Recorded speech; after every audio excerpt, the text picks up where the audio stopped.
बहुत समय पहले एक छोटे से गांव में एक गरीब ब्राह्मण रहता था। उसका जीवन बहुत कठिन था। घर में खाने के लिए भी कई बार अनाज नहीं होता था। लेकिन एक चीज जो उसके पास बहुत थी, वह थी उसकी सच्ची भक्ति।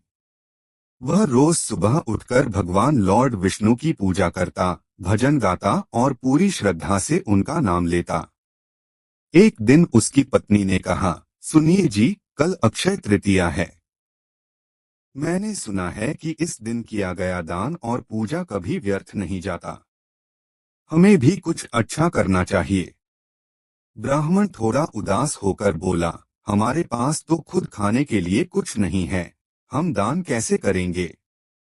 पत्नी मुस्कुराई और बोली, दान धन से नहीं, भावना से होता है। जो थोड़ा भी है, अगर दिल से दिया जाए तो वही सबसे बड़ा दान होता है।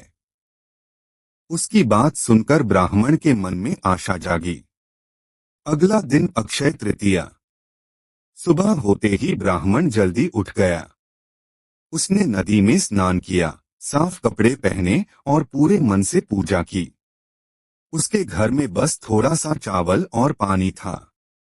तभी दरवाजे पर एक भूखा साधु आया और बोला, बेटा, बहुत भूखा हूँ, कुछ खाने को मिल जाए तो कृपा होगी। ब्राह्मण एक पल के लिए रुका। उसने सोचा, अगर मैं यह दे दूंगा तो हम क्या खाएंगे। लेकिन अगले ही पल उसे अपनी पत्नी की बात याद आई, दान भावना से होता है। उसने बिना सोचे समझे अपना सारा खाना उस साधु को दे दिया। साधु ने भोजन किया और मुस्कुराते हुए बोला, तुम्हारी भक्ति और दया से मैं बहुत प्रसन्न हूँ।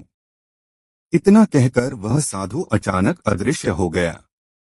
ब्राह्मण समझ गया, यह कोई साधारण व्यक्ति नहीं था, बल्कि स्वयं भगवान लॉर्ड विष्णु थे। भगवान का आशीर्वाद।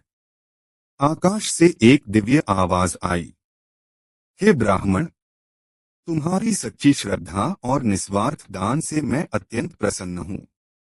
तुम्हें इसका अक्षय फल मिलेगा, ऐसा फल जो कभी समाप्त नहीं होगा।